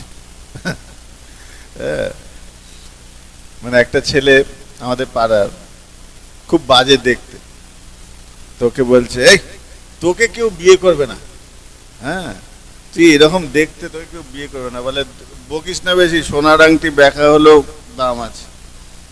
মানে কত কনফিডেন্স। কানা ছেলের নাম পদ্মলোচন, জানো তো? ছেলেটা কানা, কিন্তু মা নাম দিয়েছে কি? পদ্মলোচন, মানে পদ্মের মতন যার চোখ। তো মহাজনগণ বলছেন মা এত কাজল দেওয়ার কি আছে? বলে আমার ছেলের চোখ লাগবে না। বলে ও তো এমনিই কালো। বলে তাতে কি হলো, তাও কাজল দিয়ে রাখি। বেশ, খুব ভালো কথা। ছেলে এবার উঠে এসছে, উঠে এসে মায়ের কাছে এসে চোখটা ডলতে, এবার কাজলে একে ভাবো, একটু ছবিটা একটু চোখ বন্ধ করে দেখে নাও, মুখটা কালো, তার মধ্যে চোখের নিচে কাজল, দুটো হাত দিয়ে এরকম করে ঘষেছে, গালের এখানে লাল লাল। এবার ভাবো চোখের দশাটা কেমন, চোখের পুরো এই জায়গাটা কালো কুচকুচে হয়েছে, তার মধ্যে আবার সাদা, তার ভিতরে আবার কালো। এবার জগন্নাথকে পাচ্ছ? একদম কালো, তার মধ্যে আবার সাদা, তার মধ্যে আবার কালো। ওই কাজল মুছে মুছে দুই হাতে এরকম রোগড়ে, ঘুম থেকে উঠে রোগড়ে রোগড়ে রোগড়ে রোগড়ে আসছে। কি হয়েছে? আস্তে আস্তে ছেলেটা আসছে, তং স্তন্য কাম আসদ্য মথনন্তি জননী হরি গৃহীত্বা দধি মন্থানম নষেধত প্রীতিমাবহ। মা যশোদার কাছে এসছে, পায়ের বেশ ছুমুক ছুমুক ছুমুক করে নূপুর পরানো আছে, নূপুরের ধ্বনিতে হালকা হালকা নূপুরের ধ্বনিতে ছমক ছমক ছমক করতে করতে আসছে। মা বুঝতে পেরে গেছে, আয় রে আমার ছেলেটা এসছে। এসে এবার মাকে ডাকছে, মা সাড়া দিচ্ছে না। আমার পায়ের নূপুরের ধ্বনি ইচ্ছে করে থপক থপক করে হাঁটছে, যাতে পায়ের ঝংকারটা বেশি করে আওয়াজ মায়ের কানে শোনে। এখন মা কৃষ্ণের ওই পায়ের নূপুরের ধ্বনি শুনেও যেন একটু অবহেলা, মা নিজের কাজ করে যাচ্ছেন। একবার মা কিন্তু টেরা চোখে দেখে নিয়েছেন, দেখার পরেও মা দেখছেন কি করে। দেখছেন ছেলে এলো, এসে বড় বড় করে তাকিয়ে রয়েছে মায়ের দিকে। মা কিছু দেখেনি মনে করে কাজ করে যাচ্ছে। ছেলে ভাবছে, ও আমার থেকে তোমার এই কাজটা বেশি গুরুত্বপূর্ণ। এত বড় গুরুত্বপূর্ণ কাজ। ওই দধি মন্থনের দণ্ডটা গপাত করে ধরেছে, ধরে বলছে, যেন গোপাল বলছে, আগে আমি, তারপর দধি মন্থন। মা যশোদা হাউ হাউ, মানে হাউ হাউ করে তো কাঁদে, হাউ হাউ করে হাসে না, তো খিলখিল করে হাসছে। ভুল বললাম না ঠিক বললাম? আমি কি কালাদের সঙ্গে কথা বলছি? না, খিলখিল করে হাসে তো, না হাউ হাউ করে হাসে? হাউ হাউ করে কাঁদে, তা খিলখিল করে হাসছে। মা খিলখিল করে হাসছে। তোমরা যেমন হাসছো এরকম, এর থেকেও জোরে হাসছে। কেন না, ছেলের বুদ্ধি দেখে। এমনি এমনি তো কৃষ্ণর কথা শুনবে না, গোপালের কথা। তাই আমার গোপালের কত বুদ্ধি, ওই দধি ভাণ্ডটার ওই লাঠিটাকে চেপে ধরেছে, যাতে আমি দধি মন্থন না করতে পারি। মা করেছে কি, জড়িয়ে ধরে কোলের মধ্যে শুয়েছে, শুয়ে মা স্তনদুগ্ধ পান করাচ্ছেন। তমাঙ্কমারূঢ় পয়ম স্তনম। মা কোলের মধ্যে বসিয়ে কৃষ্ণকে দুগ্ধ পান করাচ্ছেন।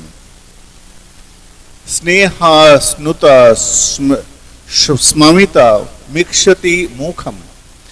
মা দেখেই বুঝতে পেরেছেন ছেলে খুব তৃষ্ণার্ত, তাই মা স্তনদুগ্ধ পান করিয়েছেন। এখন পান করাতে করাতে কি হয়েছে, একটা ভয়ঙ্কর ঘটনা ঘটে গেছে। দূরে একটা কেমন পোড়া পোড়া গন্ধ ছাড়ছে। কিসের গন্ধ?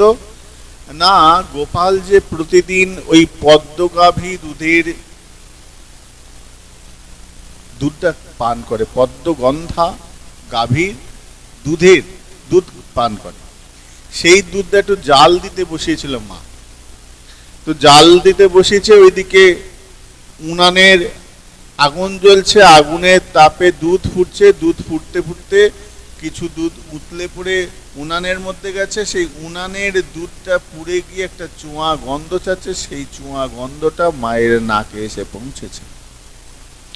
মহাজনগণ বলছেন, সময় আর পেলি না রে বাপু, হ্যাঁ সময় আর পেলি না, এই সময় এসে তোকে চুয়া গন্ধটা হতে হলো। একটু পরে হলে কি হতো, গোপাল একটু তৃপ্তি করে দুগ্ধ পান করতে পারত, একটু পরে যদি হতো অসুবিধা কি হতো? মহাজনগণ বলছেন, লীলাটা তো সম্পূর্ণ হবে না, না লীলার মজাটা কৃষ্ণকে এখানে রাখতে হবে, ক্রোধিত করতে হবে, অভিমান আনতে হবে।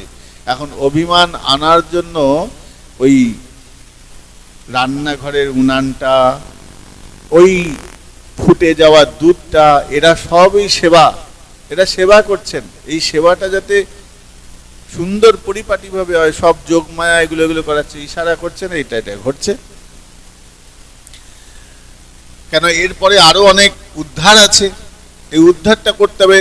এই ভগবানের এই ক্রোধের ওপর, ভগবানের এই অভিমানের ওপর ভর করে দুজন অপেক্ষা করছে উদ্ধার হবেন বলে। আর ভক্তদের এই দামোদর মাস রসের আস্বাদন তখনই হবে যখন ভগবান ক্রোধিত হবেন। কি হলো না, মা গোপালকে ওখানে রেখে দিয়ে মা ছুটেছে রান্নাঘরের দিকে। ব্যাস, যাবি কোথায়? সঞ্জাত কোপ স্ফুরিত অরুণাধরা। সঞ্জাত কোপ, একটা ভয়ঙ্কর কোপ। কোপ মানে এখানে ক্রোধ, ক্রোধের প্রকাশ, অভিমানের বহিঃপ্রকাশ বলতে পারো। সঞ্জাত মানে অনেক জমা হয়েছিল। প্রথমে তো আমাকে ছেড়ে চলে এসেছো, আমি ঘুমাচ্ছিলাম একটা। দ্বিতীয়ত আমি খাচ্ছিলাম, দুগ্ধ পান করছিলাম, তুমি আমাকে ওই রকম অবস্থায় ফেলে চলে গেলে। অতৃপ্ত মুসৃজ যাবে না সাজা। এই রকম অবস্থায় তুমি কেমন মা যে তোমার ছেলে তৃষ্ণার্ত, সেই তৃষ্ণার্ত অবস্থায় তুমি ছেলেকে ফেলে দিয়ে তুমি ওই দুধের দিকে যাচ্ছ? আমার তৃপ্তি হয় নাই। আমি দুধ খাচ্ছিলাম, প্রাণ ভরে দুধ পান করছিলাম, তুমি আমাকে দুধ পান করতে দিলে না মা। অতৃপ্ত মুৎসৃজ্য জবেন সাজা বুৎসিচ্ছ মানে পয়সী তয়ধি স্মৃতি। তুমি কি এটা করতে পারো? এই থেকে শুরু হলো ক্রোধ। সঞ্জাত কোপ, কোপ তৈরি হলো। স্ফুরিত বলে রাগ। রাগের আবার কিছু লক্ষণ আছে। কেউ চোখ দিয়ে রাগ দেখায়, কেউ দাঁত কিরমির করে রাগ দেখায়, কেউ ভাঙচুর করে রাগ দেখায়। অনেক রকম রাগের প্রকাশ আছে। এখানে গোপালের যে রাগের প্রকাশটা বলে কিভাবে হচ্ছে? সঞ্জাত কোপ স্ফুরিত অরুণাধরা। বলছেন অরুণ মানে মানে সূর্য উদয়ের আগে যে সূর্যের যে রংটা থাকে একটু লাল কমলার মতন, ঠোঁট দুটো এরকম মানে লাল টকটকে হয়ে গেছে, গাল ঠোঁট লাল হয়ে গেছে, লালচে লালচে। অরুণাধরম সংদৃশ্য দদ্ভির দধিমন্ত ভাজনম। মা যশোদা কি করলেন? এই জানি তাই গোপাল কি করেছেন বলেন, যত নাষ্টের গোড়া হচ্ছে এই দধিভাণ্ড। এই দধিভাণ্ডের জন্য মা আমার সঙ্গে এই রকম ব্যবহার করতে পারছে। এ হচ্ছে আমার প্রধান শত্রু। মা গিয়ে গোপাল গিয়ে কি করেছে, ওই লাঠিটা দিয়েই দধিভাণ্ডটা ভেঙে দিল। দধিভাণ্ড ভেঙে গেল, দধি ছড়ি গেল। দদ্ভির দধি মন্ত ভাজনম। যেই মুহূর্তে দধির মধ্যে আঘাত লাগলো সেই মুহূর্তে দধিটা ভাণ্ডটা ভেঙে গেল। দধিভাণ্ড ভেঙে গেল। এখানে খুব সাধারণ বিষয়, সাধারণ, কিন্তু এই সাধারণের মধ্যেও মহাজনগণ অসাধারণ তত্ত্ব খুঁজে পান। আমরা কি দেখতে পাচ্ছি? একটা মাটির হাঁড়ি ভেঙে গেল। সিরিয়ালে যখন দেখো মাটির হাঁড়ি ভেঙে গেল, ভেঙে গেল তো ভেঙে গেল, কি হয়েছে তাই? হঠাৎ করে ভেঙে গেল, হাঁড়িটা ভেঙে গেল, দইটা ছড়ে গেল, কি হয়েছে তাই? কিছু হয়েছে? করতেই পারে। মাটির মধ্যে মাটির হাঁড়ি সামান্য আঘাতেই ভেঙে গেছে, দধি তরল জিনিস গড়িয়ে গেছে, অসুবিধা কোথায়? সাধারণ দৃষ্টিতে এগুলো খুঁজে পাবে না। সাধারণ দৃষ্টিতে এগুলো খুঁজে পাবে না। ভজনীয় দৃষ্টিতে দেখো, ভজনীয় ভাবনায় দেখো, কি অদ্ভুত চিন্তাধারা মহাজনগণের।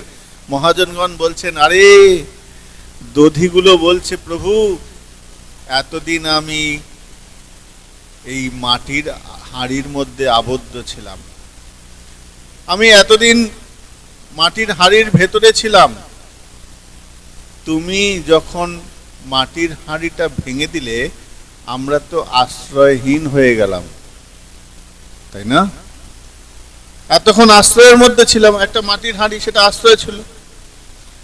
তাহলে তুমি আমাদের যেহেতু আশ্রয়হীন করেছো, তোমার কর্তব্য কি? আমাদের আশ্রয় দান করা। দধি কি করেছে?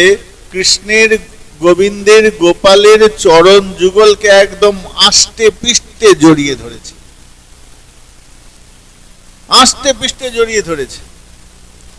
মহাজন আস্বাদন করছেন, এখানে দধি আষ্টে পৃষ্ঠে জড়িয়ে ধরেছেন কেন? বলে ওই যে সেবা, বহুদিন পর সুযোগ পেয়েছে দধি মন্থন।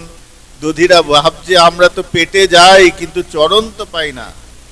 ও প্রভু, তোমার মুখে স্পর্শ পাই, তোমার পেটে যাই কিন্তু চরণ তো পাই না।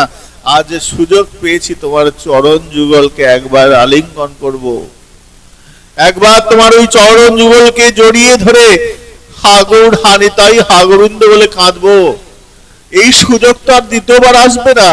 আজ আমি আশ্রয়হীন হয়েছি, পরম আশ্রয়ে যাব বলে, সেই অনাদির আদি গোবিন্দের চরণাশ্রয়ে যাব বলে এই তুচ্ছ আশ্রয়ে আজ আমার থেকে স্খলিত হয়েছে, তোমার আশ্রয়ে যাব।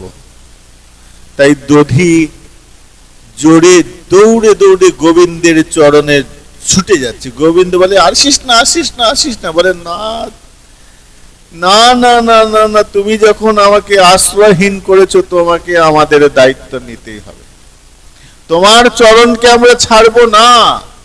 দধি জড়িয়ে ধরেছেন, আলিঙ্গন করেছেন চরণ যুগলকে। মহাজনগণ বলছেন, মা যশোদা দধি মন্থন ওই গরম দুধের হাঁড়িটা পাশে রেখে এসেছেন। এসে দেখছেন দধি ভাণ্ড ভাঙা, দধি ভাণ্ড ভেঙে গেছে। যিনি ভেঙেছেন বুঝতে আর বাকি নাই কে ভেঙেছেন, কিন্তু যে ভেঙেছে সে কোথায়, তাকে তো খুঁজে পাওয়া যাচ্ছে না। বলেন যে যে দধিগুলো গোবিন্দ চরণকে আশ্রয় করেছিল তারা তো গোবিন্দের সঙ্গে গেছেন, আর যারা যারা গোবিন্দ চরণকে আশ্রয় হারা হয়েছে তারা আঙুল দিয়ে দেখাচ্ছে মা গো ওই দিকে গেছে।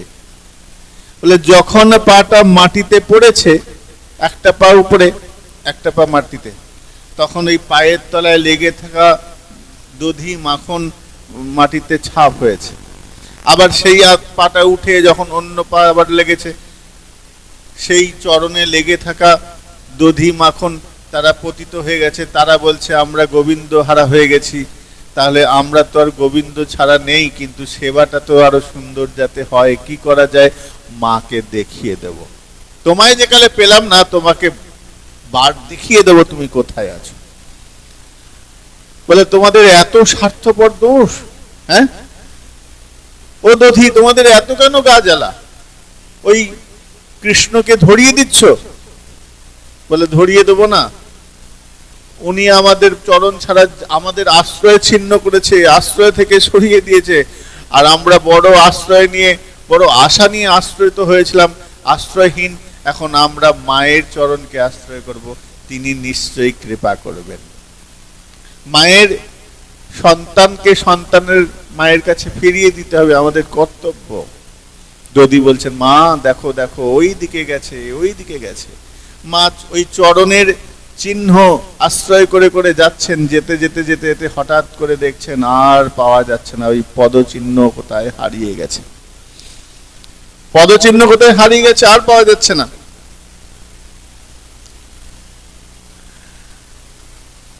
মা ভাবছে নাই আমরা দিশাহারা হয়ে গেলাম, আর কোথায় যাব? কৃষ্ণকে পাচ্ছি না, গোপালকে পাচ্ছি না।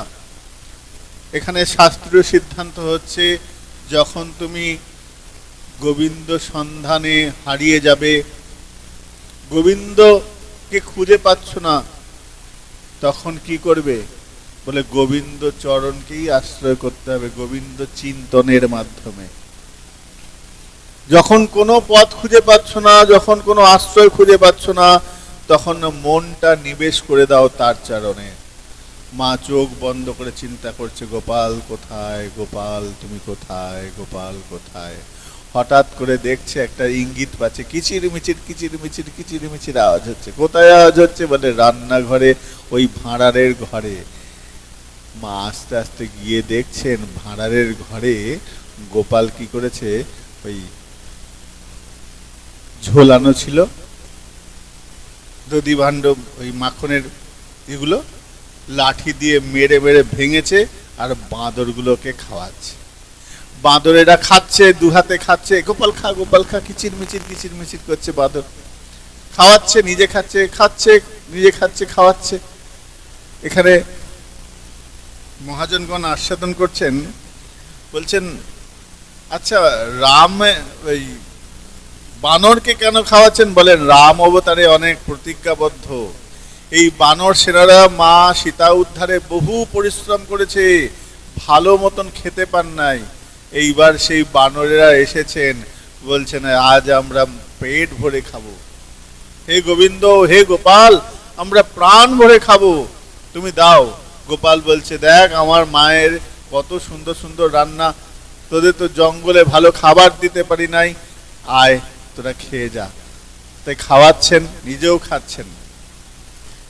মা যশোদা যেই এসেছে সঙ্গে সঙ্গে বলছে গোপাল পালা পালা পালা পালা। বলে তোরা আগে বাঁচ, আমার চিন্তা করতে হবে, তোরা আগে বাঁচ। বলে বানররা বলছে তাহলে আমরা পালাই।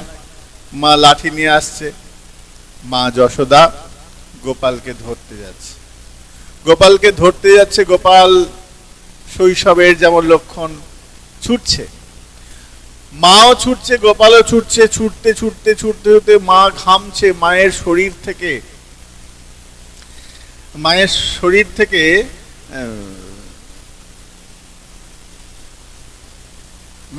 থেকে ঘাম বেরোচ্ছে, মা হাঁপিয়ে যাচ্ছেন। এমন সময় মা থমকে দাঁড়িয়ে পড়েছেন। মা আর দৌড়াতে পারছেন না, ভারী শরীর। ওইটুকু বাচ্চা শিশুর সঙ্গে কি দৌড়ে পারে? মা দৌড়াচ্ছেন না। মা দৌড়াতে দৌড়াতে হাঁপিয়ে দুটো হাঁটুর উপর হাত দুটো রেখে হাঁপাচ্ছেন। মাকে দৌড়াতে দেখে, মায়ের কষ্ট হচ্ছে দেখে গোপালের মনে হলো আহা, আমার মা হাঁপিয়ে গেছে, আমি একটু মাকে গিয়ে দেখি। তো মাকে গিয়ে যেই দেখতে গেছেন, মা ঘপাত করে হাত দুটো ধরেছে। এইবার ধরেছি, অনেক বদমাশি, অনেক দুষ্টুমি করেছিস, আয় এবার ধর, আয় আয় আয়। ধরেছে, ধরে বলছে তুই বদমাশি করেছিস, ওই দধিভাণ্ডগুলো ভেঙেছিস, আবার ওই উদুখলের উপর উঠে দধিভাণ্ড ভেঙেছিস। তুইও যেমন ওই উদুকলটাও তোর সাক্ষী, তোর সাহায্য করেছে। ওই উদুকলের উপরে উঠে লাঠি দিয়ে তুই, তোর জ্বালায় আমরা দধিভাণ্ড মাখন অত উপরে উপরে রাখি, আর তুই ভেঙে দিয়েছিস। দুইজনকে একসঙ্গে বাঁধবো। ভগবানকে বাধা যায় না। ন চন্তর ন বহির্যস্য ন পূর্বম না পিচাপরম। যার পূর্ব নাই, যার উপর নাই, না পশ্চিম নাই, না উত্তর নাই, না দক্ষিণ নাই, না ভেতর আছে না বহির আছে। পূর্বাপরম বহির চাশ্চ অন্তর জগত জগত। যার অন্তরের ভেতরে সবাই রয়েছে, তার ভেতরে কেউ নাই, তাকে বাধা যায় না। কিন্তু আজ মা যশোদা বাঁধবেন। অনেক দুষ্টুমি সহ্য করেছি, অনেক বদমাশি সহ্য করেছি, আর সহ্য করব না। মা দড়ি দিয়ে বাঁধবেন বলে গরুর গোয়াল ঘর থেকে, বাড়ি থেকে, বিভিন্ন জায়গা থেকে দড়ি নিয়ে এসেছেন, বাঁধতে যান। আর কি হচ্ছে জানো তোমরা সবাই, প্রত্যেকেই জানো, 2 আঙ্গুল করে কম পড়ে যাচ্ছে। যত বড়ই দড়ি আনুক না কেন 2 আঙ্গুল করে কম হয়ে যাচ্ছে। এইরকম করতে করতে পাড়া প্রতিবেশীরা এসে বলছেন মা দড়ি কম পড়ছে, ওই বদমাসটাকে বাঁধছো, আমরা সাহায্য করছি। মা পাশের বাড়ির এই মায়েরা ওই মায়েরা এসে মাকে দড়ি দিচ্ছেন, এই নাও দড়ি নাও।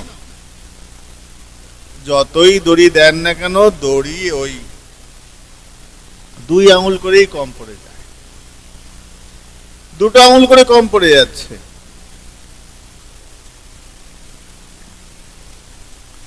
মহাজনগণ প্রশ্ন করছেন দুই আঙুল করে কেন কম পড়ছে?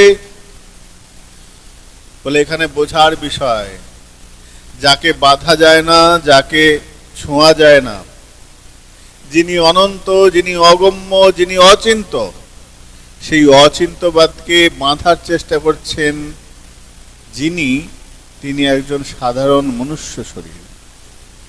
বাঁধছেন, পারছেন না। দুই আঙুল কেন? বলেন প্রথমে হচ্ছে ভগবানের বিভু শক্তি আছে। ভগবানের অনেকগুলো শক্তির মধ্যে একটা হচ্ছে বিভু শক্তি। অনেক শক্তি, সন্ধিনী, সম্বিত, আনন্দদায়িনী, লাহাদিনী শক্তি, তাদের আবার দুটো তিনটে করে ভাগ, অনেক শক্তি। তার মধ্যে অন্যতম শক্তি হচ্ছে এই বিভু শক্তি। বিভু শক্তি বলে ভগবানকে বাধা যায় না, তুমি বাঁধতে পারো না। করুণা শক্তি বলেন না, বাধা যায়, হলো দণ্ড। প্রচন্ড লড়াই হচ্ছে বিভু শক্তির সঙ্গে করুণা শক্তি। যোগমায়া দেবী বলছেন বাঁধা যায় না, করুণা শক্তি বলছেন বাঁধা যায়। ভগবানকে বাঁধা সম্ভব নয়, বলে সম্ভব। প্রেমের দড়ি যদি থাকে তোমার কাছে, তুমিও বাঁধতে পারবে, তবে তোমার সেই দড়িটা থাকতে হবে, বন্ধনের দড়িটা থাকতে হবে। বলে মায়ের কাছে সেই দড়িটা আছে। এখন ভগবান কিসে বাঁধতে চান? প্রেম ডরে, প্রেমের বন্ধনে আবদ্ধ হতে চান, নিজেই বন্ধন হতে চান, নিজে বাধা পড়তে চান। না হলে কি আর মনুষ্য শরীর ধরে আসতেন? আসতেন না। কিন্তু এসেছেন ওই বাঁধবার বন্ধনে আবদ্ধ হবেন বলেই। ভগবান শ্রী গোবিন্দ, অনাদির আদি গোবিন্দ, আজ সাধারণ বালকের মতন মায়ের হাতে বাধা পড়লেন। বললেন ওই যে যশ, ওই যে প্রথমেই বললাম যশোদানন্দকে হিনী মা বাঁধবেন। মায়ের এই না ছাড়ার মানসিকতা, মা বলছেন আমি না বেঁধে ছাড়বো না, তাতে আমার যায় যা হবে, তুই কত বড় বদমাস, আমি তোকে বেঁধে ছাড়বো। এক সময় কি হলো? বিভু শক্তি করুণা শক্তির কাছে হার মানলো। কোথায় মানলো? মায়ের কাছে। মায়ের কাছে হার মানলো। সামর্থ্য নাই, বাধার ক্ষমতা নয়। ক্ষমতার অধিক গিয়ে যে কর্মটা করা হয় তার নাম যশ। মা আজ বাঁধবেন বলে দৃঢ় প্রতিজ্ঞ, তাতে আমার জীবন শেষ হয়ে যায় যাক, তোকে আমি বাঁধবো, পৃথিবীর যত দড়ি লাগে লাগুক, তবু ভালো আমি আজ বেঁধে ছাড়বো। এই বেঁধে ছাড়বো, এই প্রতিজ্ঞা ভগবানকে করুণা দিতে বাধ্য করেছেন। হ্যাঁ, বাধা পড়ি। যদি বন্ধনটা তোমার এত দৃঢ় হয়, বন্ধনটা যদি মজবুত হয়, বাঁধবো, তোমাকে বেঁধে ছাড়বো, সেই বন্ধনে ভগবান নিজেই বাঁধা পড়ে। এর নাম প্রেম, এটার নাম ভালোবাসা। প্রকৃত প্রেম এটাই। মা বলছেন আমি বাঁধবো, ভগবান বললেন আমি তোমার বাঁধার জন্যই তো বসে আছি। কবে তুমি বাঁধবে? বাঁধবে বাঁধবে করছো, কিন্তু বাঁধার সুযোগ হচ্ছিল না। আজ তোমার সুযোগ হয়েছে। বন্ধনে আবদ্ধ হলেন। কোন বন্ধন? প্রেম ডরে আবদ্ধ। প্রেমের দড়িতে, ওই জাগতিক দড়ি দিয়ে বাঁধা হয়নি। যদি মনে করি জাগতিক ওই সুতো দিয়ে নির্মিত যে দড়ি, সেই রশ্মি দিয়ে বেঁধেছেন, বলে না না না, ভুল হবে। ওটা তো উপলক্ষ মাত্র, এটা জগতের দেখানোর জন্য। হাতির দাঁত, যেই দাঁতটা দেখা যায়, একটা বাচ্চা ছেলে যাচ্ছে মায়ের সঙ্গে, সামনে একটা বিশাল বড় হাতি, হাতির বিশাল বড় বড় দুটো দাঁত এরকম বেরিয়ে রয়েছে, সবাই কলা দিচ্ছে, আর হাতি ওটাকে ধরে নিয়ে এরকম যেন মনে হচ্ছে নামের ঝোলার মধ্যে ঢুকিয়ে নিচ্ছে। অনেকে দেখবে না এরকম করে রাস্তায় বেরোয়, দেখবে অনেকে এরকম ঢাকা দেওয়া থাকে, তলা দিয়ে খাবার খায়, উপর দিয়ে খেতে পায় না, এরকম খাবার নেয় নিয়ে তলা দিয়ে খায়। তো এরকম হাতি বলে, মা ওর অত বড় বড় দাঁত থাকতে এরকম করে তলায় কোথা দিয়ে সুটটা দিয়ে কি কলাটা ঢুকাচ্ছে? হ্যাঁ, মা বলে, আরে দূর খাপা, ওই দাঁত দুটো দিয়ে হাতি খায় না, ওটা লোককে দেখানোর জন্য, ও দাঁত খাবার জন্য নয়। বলে, তাহলে দাঁত? বলে, আর একটু চ ভেতরে, চ সামনে, চ সামনে গিয়ে দেখছে ওই দাঁতের পেছনে আরো ছোট্ট ছোট্ট দাঁত, ওই ছোট্ট ছোট্ট দাঁত দিয়ে বাঁধা যায়। তো জগৎকে দেখাচ্ছে ওই সাধারণ দড়ি দিয়ে বাঁধা, কিন্তু প্রকৃত যে ক্রিয়াটা হচ্ছে ওটা হচ্ছে প্রেমবন্ধন। আগেই বাঁধা পড়ে গেছেন, ওটা তো উপলক্ষ মাত্র। মায়ের প্রেমবন্ধনে গোপাল ধরা পড়েছেন কখন? যখন মা জিদ ধরেছেন তোকে বাঁধবো, তখনই বাঁধা হয়ে গেছে, তখনই বাঁধা পড়ে গেছে। ওই দড়ি ছোট বড় ওগুলো তো লোক দেখানো। ওই যে বললাম, জগৎ সংসারে ভক্ত দু রকম, একটা হেতুকি ভক্ত, একটা অহেতুকি ভক্ত। এক ভক্ত হচ্ছে শুধু পুণ্যলোভী, পুণ্যকামী, পুণ্য অভিলাষী। ভগবানকে ধূপ তুলসী পূজা করে কেন না? ভগবান আমার যেন পুণ্য হয়, আমার যেন পাপ না হয়, আমার ঘরে যেন মঙ্গল শান্তি ফিরে আসে, এই ধরনের ভক্ত। এই সংখ্যাটাই বেশি। আর প্রকৃত যারা ভক্ত তারা ধূপ তুলসী সবই দেয়, কিন্তু কোনো চাহিদা নাই, কোনো চাহিদা নাই। এবং আমার কিছু নাই এর জন্য ভগবানকে কখনোই দোষারোপ করেন না। সুদামা এত দরিদ্র, এত অবস্থা খারাপ, কৃষ্ণের পরম বন্ধু, তারপরেও কোনোদিন কৃষ্ণকে গিয়ে একটা দানা পয়সা চায় নাই, একটা চালের দানা পর্যন্ত চায় নাই। কোনোদিন অভিযোগও করে নাই যে কৃষ্ণ তুমি কেন আমায় দিচ্ছ না। অথচ ভালোবাসে, প্রচন্ড ভালোবাসে। এইটা হচ্ছে অহেতুকি প্রেম। আমি প্রতিদানে কিচ্ছু চাই না। ভগবান এই প্রেমের পিপাসু, এই প্রেমের অভিলাষী।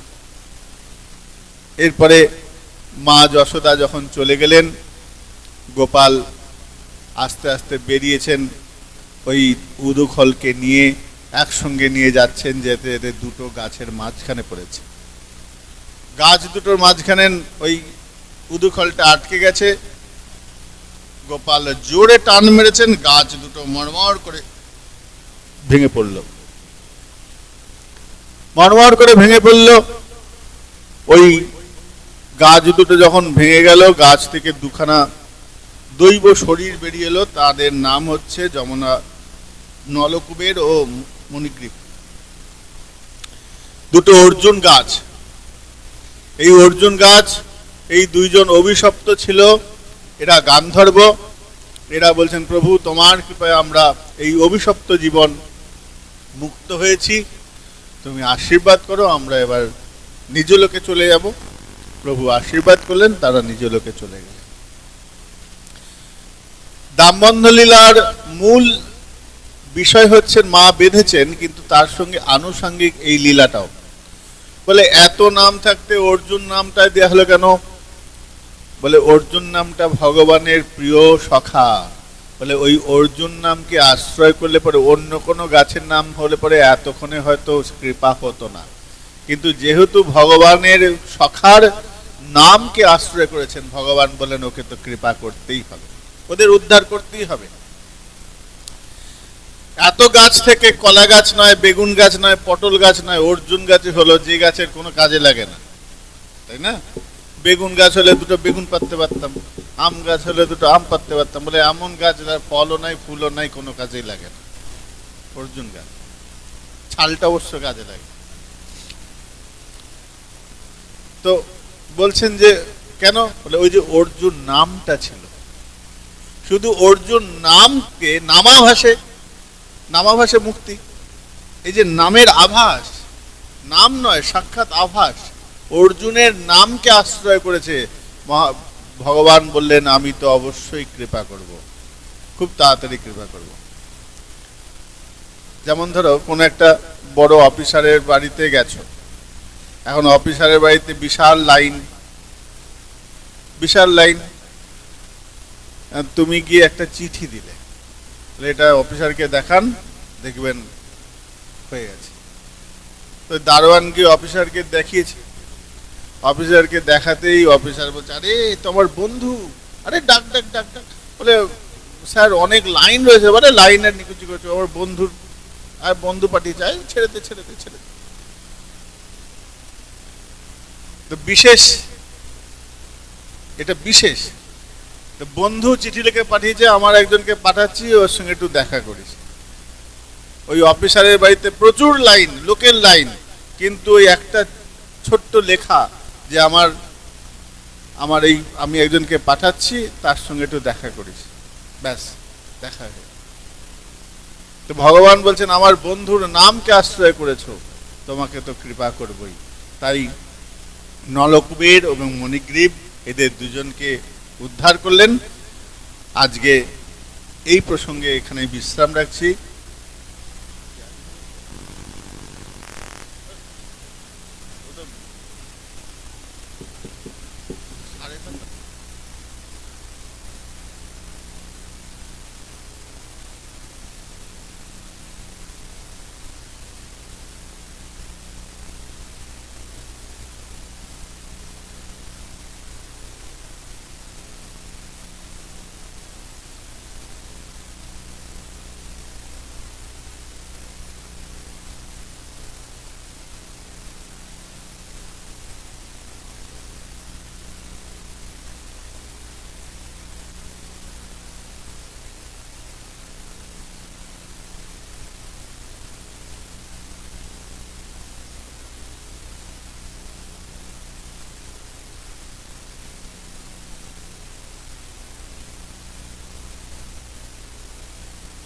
হ্যাঁ, একটু নাম কীর্তন করো। আজকে এখানে বিশ্রাম রাখি। নিতাই গৌর শ্বেতনাথ প্রভানন্দে হরি হরি বল। জয় জয় শ্রী রাধে শ্যাম। জয় জয়, আমাকে গ্রন্থটা দাও তো। জয় জয় রাধে কৃষ্ণ গোবিন্দ। জয় জয় রাধে কৃষ্ণ গোবিন্দ। এটা খোলটা নে, বইটা নেই, গ্রন্থটা পাঠের পরে কীর্তনে।